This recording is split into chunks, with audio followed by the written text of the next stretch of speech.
Hola, ¿cómo están todos? Les envío un saludo a toda la comunidad de YouTube, a mis compañeros de la universidad y sobre todo a la doctora Mariana.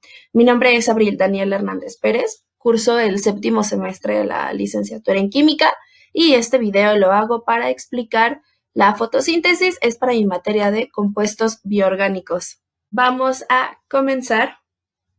Esta es mi bella portada. Etimológicamente, ¿qué significa fotosíntesis? Foto significa luz y síntesis significa composición. La composición en biología quiere decir la formación de sustancias complejas a partir de otras más simples.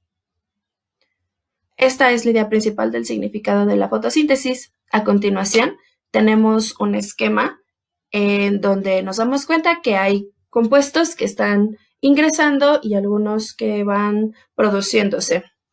Bueno, si ponemos atención, tenemos como protagonistas al sol o a la energía solar y a la planta. ¿Qué compuestos están ingresando? Por ejemplo, el dióxido de carbono que es asimilado por las hojas. También tenemos el agua que es tomada por las raíces y llegan hasta las hojas. También tenemos la energía solar. Es aprovechada en las hojas mediante la clorofila. Más adelante veremos qué es la clorofila. ¿Y qué es lo que está produciendo la planta? Bueno, pues está produciendo oxígeno y también está produciendo glucosa. La glucosa nos habla de nutrientes. Estos nutrientes son ocupados por la planta. Ya podemos dar entonces un concepto de lo que significa fotosíntesis. La fotosíntesis es un proceso en el cual se transforma la energía lumínica, la energía de la luz solar, en energía química. Aquí tenemos la ecuación global de la fotosíntesis. Los reactantes son el agua y el dióxido de carbono, y junto con la energía solar, glucosa y oxígeno. Pero ¿cómo es esto de que la energía de la luz del sol o la energía lumínica se transforma en energía química? ¿Qué es la energía lumínica? Para lo cual, pues vamos al siguiente esquema. Bueno, la luz del sol. Bueno, debemos de recordar que el sol emite energía en forma de radiación electromagnética, que es lo que estamos viendo. Esta radiación existe en diferentes longitudes de onda. Cada una comprende su propia energía característica. Aquí tenemos un esquema de la energía lumínica. El sol emite una gran cantidad de radiación electromagnética, que es todo esto, es la energía solar. Nosotros los humanos podemos solamente ver esta fracción, que es la UV o la luz visible. La energía solar viaja y se describe como ondas. Los científicos pueden determinar la cantidad de energía dependiendo su longitud de onda. ¿Y cómo ocurre eso de la absorción de luz? Bueno, la energía lumínica se incorpora al proceso de la fotosíntesis, que es lo que estamos explicando, cuando los pigmentos absorben esta luz. En las plantas tienen pigmentos que absorben la luz visible para realizar la fotosíntesis. Estos pigmentos fotosintéticos son los que incorporan la luz. Por ejemplo, tenemos la clorofila A, la clorofila B, las xantofilas y el caroteno. Podemos observar que existen diferentes tipos de pigmentos. Cada uno absorbe cierta longitud de onda de luz visible. En este esquema, en donde tenemos el espectro electromagnético, nos grafica cómo es que absorbe el color azul violeta y el rojo, la clorofila A y la clorofila B, también el azul y el naranja. Ambos no absorben el color verde.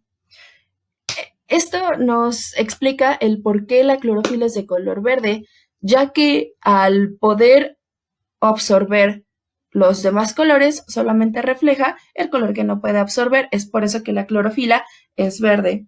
Y en este esquema, por eso escribí clorofila A en verde, clorofila B en verde, las xantófilas en amarillo y el caroteno en naranja, que son la longitud de onda de luz visible que no pueden absorber.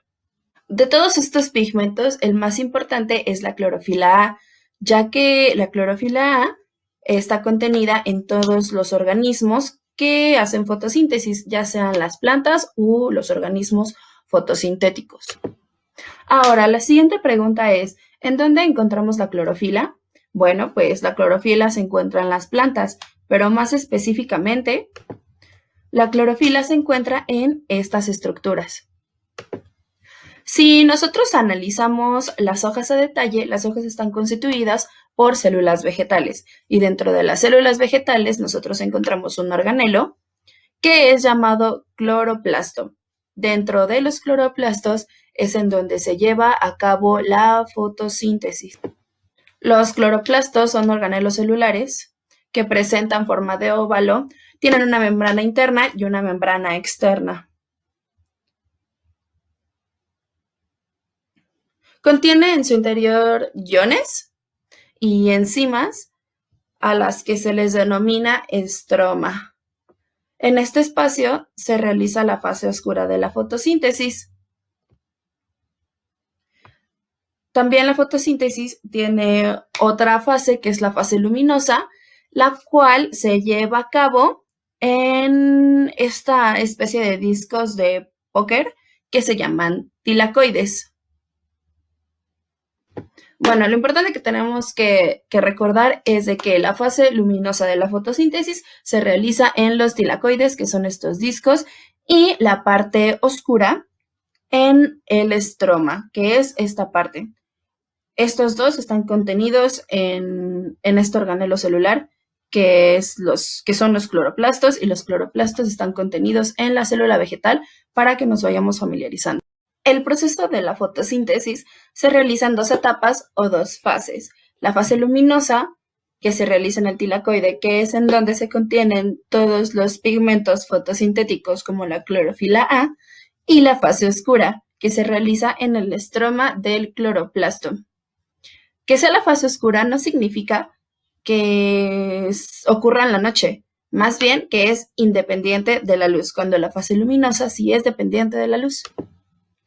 Para poder explicar la fase luminosa de la fotosíntesis, tenemos que darnos cuenta cómo es que la luz está impactando al tilacoide. Si nosotros pudiéramos hacer un zoom a la membrana del tilacoide, se observaría de esta forma. Esta es la membrana del tilacoide. En principio, podemos observar lo que se llama fotosistema. Los fotosistemas están compuestos de compuestos fotosintéticos y de algunas moléculas que participan en la cadena de movimiento de electrones o moléculas transportadoras de electrones. Tenemos dos fotosistemas. El fotosistema 2, que absorbe luz que tiene 680 nanómetros, y el fotosistema 1, que absorbe luz de 700 nanómetros. Todo comienza cuando un fotón impacta al fotosistema o una molécula de pigmento fotosintético haciendo que se excite, hasta que alcanza un estado de energía superior energizando a un electrón.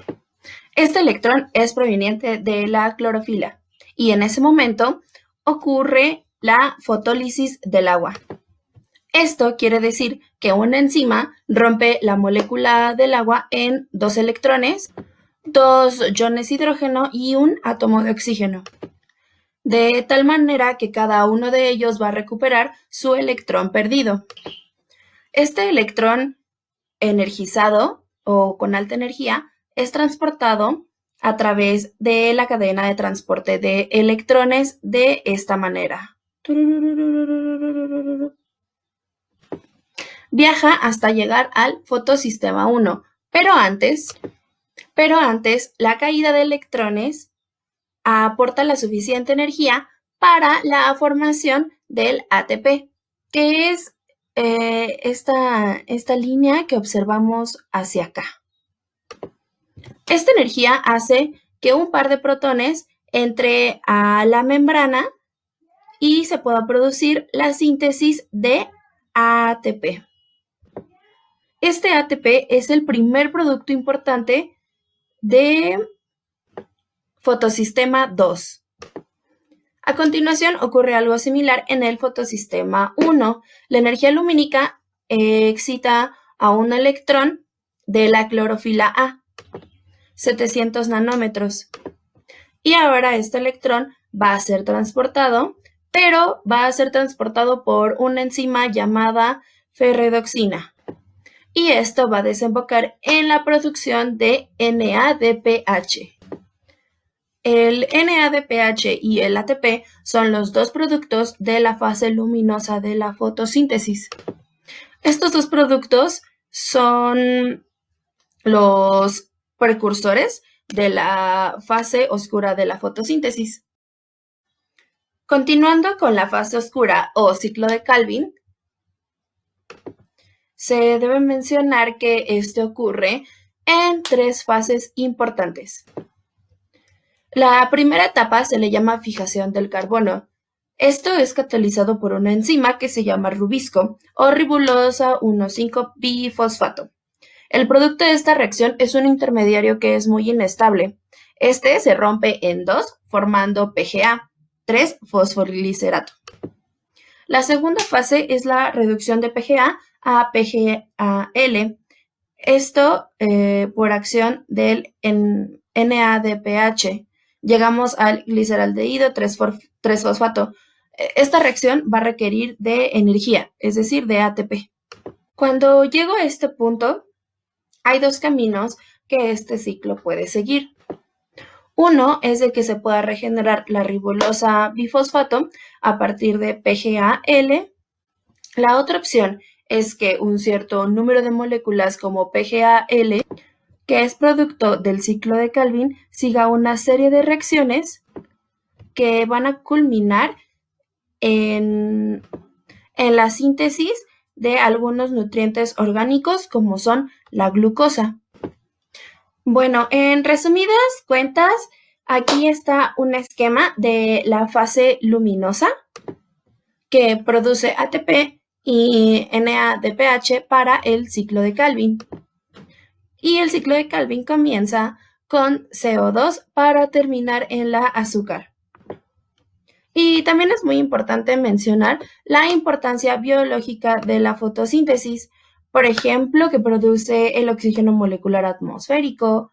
Las plantas son la base de la cadena alimenticia y son autótrofos, es decir, pues su alimentación es en base a la fotosíntesis y sin ellas pues no tendríamos alimentos. También, gracias a la fotosíntesis, se produjeron los compuestos orgánicos que dieron origen a los combustibles fósiles como el carbón o el petróleo. También la fotosíntesis es el mecanismo principal para la captura del CO2 atmosférico, lo cual está relacionado con la disminución del calentamiento global y está relacionado con diferentes ciclos biogeoquímicos como el del agua y el de oxígeno y el del carbono. Y pues bueno, muchísimas gracias por su atención.